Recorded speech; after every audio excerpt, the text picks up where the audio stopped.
name is Ray Catola, and you may know me from the such projects as...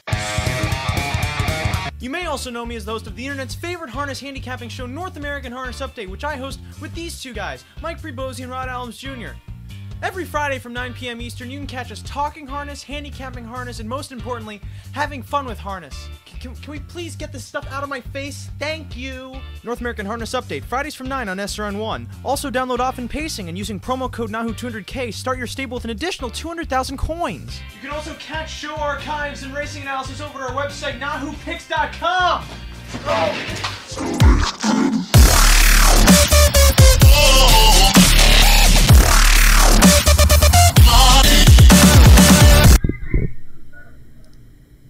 NAHU crew here to do another CalExtra just for you, and that was a totally impromptu as well. Ray Catola here, joined by Mike Frebozy, Rod Adams Jr. here to take you through the late pick four sequence for Saturday, April 14th. That's right now, this Saturday, April 14th at California Exposition, or that's not the name. CalExpo.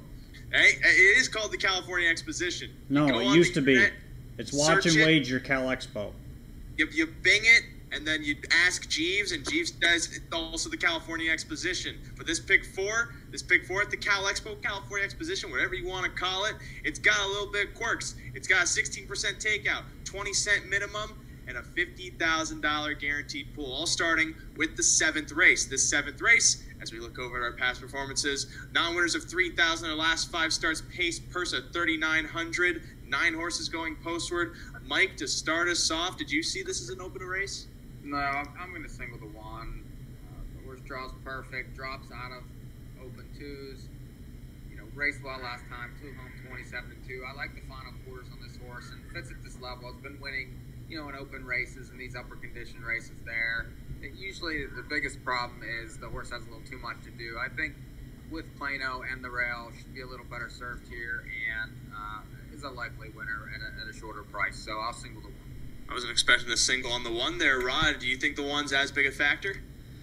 I like the one, but I'm not going to single. You know, the horse plays and is obvious, short price. I think you have to play the horse in this race, but I'm not going to single. I'm also going to use the 4, Jalerica. Finished second 2 starts in a row. 3 of the last 4 has been second. The only time this one was out of the money was in the open. This seems like a level maybe this horse plays pretty well at again. You know, there's a lot to like with this horse. Should be leaving and could end up tripping out. So that's really my main play on this horse. And then the 6, I'm going to throw that one on just a bit crazy.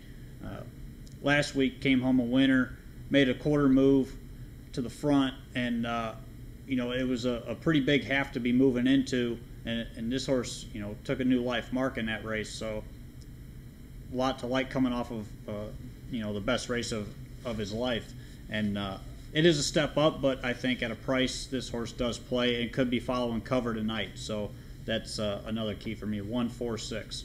It's always nice to see a horse reborn when they get a new life mark. That said, I'm on a completely different wavelength than all of you, apparently. I'm 2-3 in this race. The 2 Prodigal draws inside, tossing his last race completely from the 9 hole. He just was out of the mix entirely. 2 starts back, came home decently to finish 5th in 26 and change against similar competition against ours at 3,000. Before that, then, was a wire-to-wire winner from an inside post against weaker. Now finally gets an inside draw again, could potentially improve purely just with that, and could also be a price if people are dissuaded by his last start. And then the other horse I use, of course, as I said, is the 3 Ragent's Flight. Has been racing consistently well his last few starts, comes in off a 3rd place finish, just narrowly missed this Kathleen Plested horse that was favored at 3-1 last week. Basically, this horse just takes play. He's involved. He's consistent and competitive. Just needs the right trip and could potentially have enough to get by. So I'm 2-3 in this opening leg. Second leg, either I'll be alive or you'll be alive into this second leg. Affiliate mare, $3,000, $4,000 claiming handicap, $3,000 purse. We got 9 more horses going postward. And Mike, off the single, you go a bit deeper? Yeah, deeper now the rest of the way. 4 deep, mostly towards the middle of the gate here. The 3 Window Wiper, 2 moves last time, raced well, has had a decent year. 2 back came home 27 and 4. You know, 1 from the 7th hole, 4 back with a little bit of a cover trip. Very dangerous. You know, every time this horse gets in, it's just a matter of the setup. The 4, Little Emma. This horse, you know, was racing well earlier in March, 17th, 24th, both decent lines. Then, you know, tried the last 2, but had tough trips. So I'm going to excuse those. Should be a little bit of a price here. The 5, Coastal Treasure's obvious. You know, this horse has 3 wins this year already. 7 out of 9 in the money. Had the 7 hole last time. Was wide early, got tired. Should be up front again. And then the 6, Whistle Sticks. This horse gets a little bit of a drop.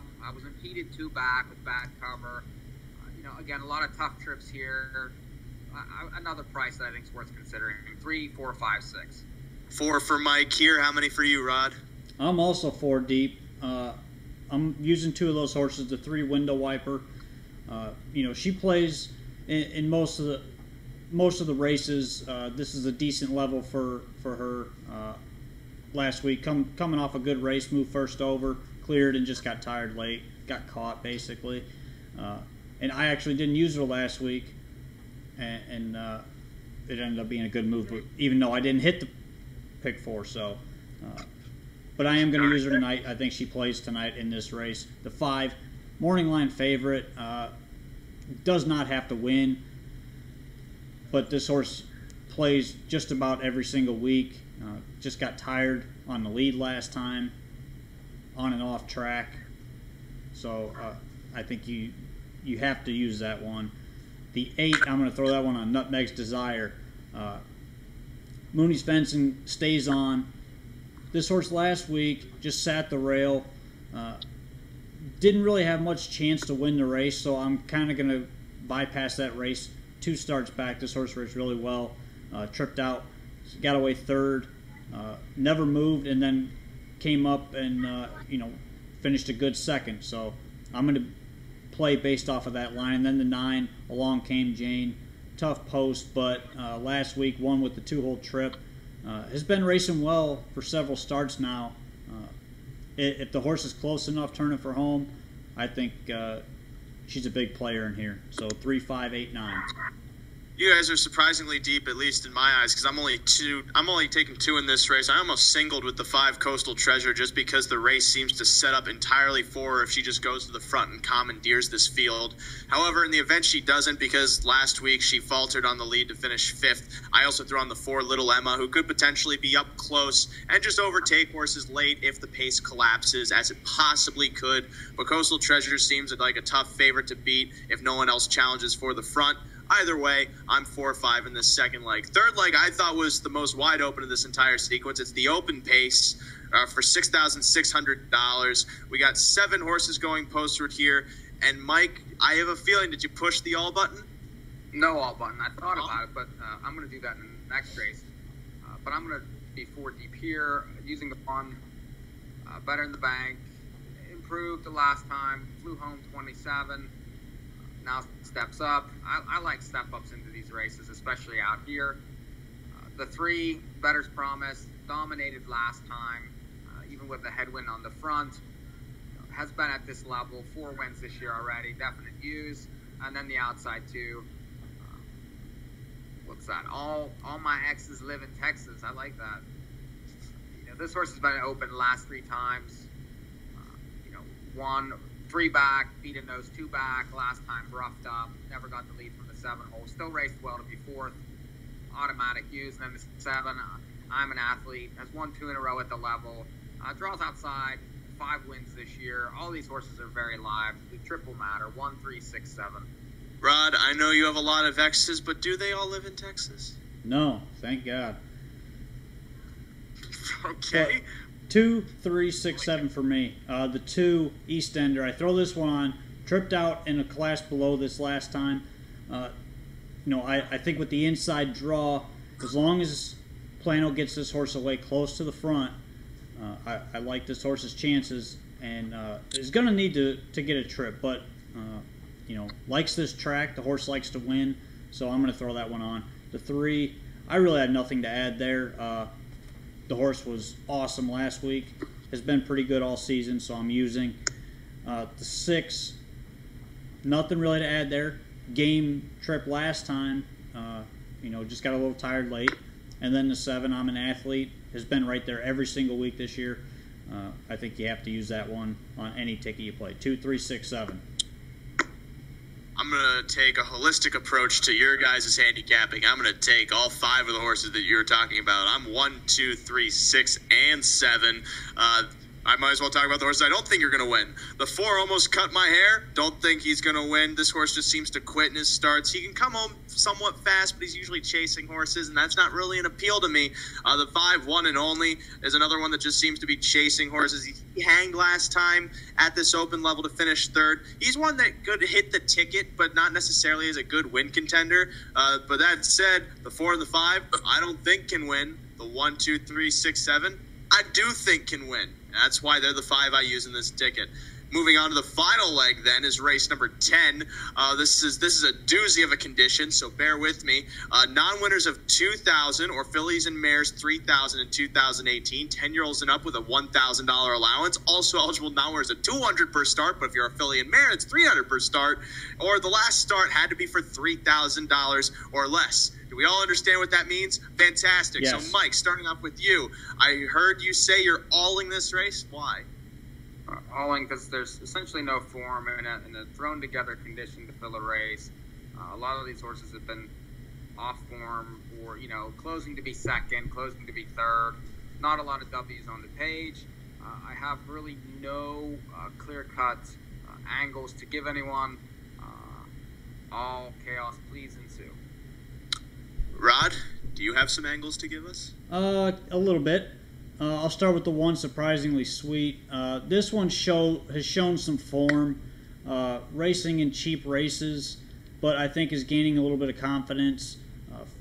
Fits in this race, draws the rail, should be close, and if this horse trips out, I think she probably wins this race at a short price. And then the 7, Sinalta Eclipse.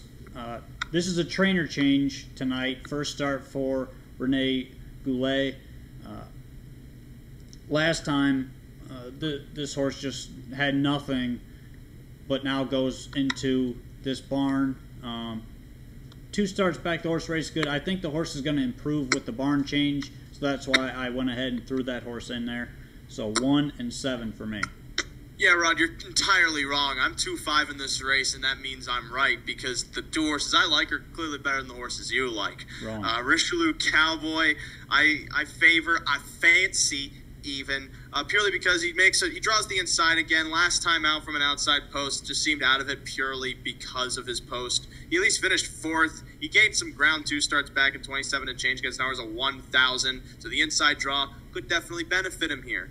And the other horse I said is the 5, CR Artistic, who against hours of 500 seemed to be racing really well, and he comes in off an okay race against 3,000 claimers. Interesting that they dropped the tag this time around, maybe because they had to fill the race, or maybe because they didn't want to sell him. I don't know. I'm purely hypothesizing here. I'm going with the latter of that, too, because it makes this horse a more appealing outsider at a potential price. So I'm going to be 2-5 in that last leg, which, in all honesty, I agree, Mike, this is a really hard race to look at form-wise, so I'm basically grasping whatever kind of sticks I can, and I picked up these 2, and now I can drum away as I give out my ticket for this CalExtra Pick 4. Mine goes as follows. I am 2-3 with 4-5, with 1, 2, 3, 6, 7, with 2-5. That's $8.20. Mike, what you got?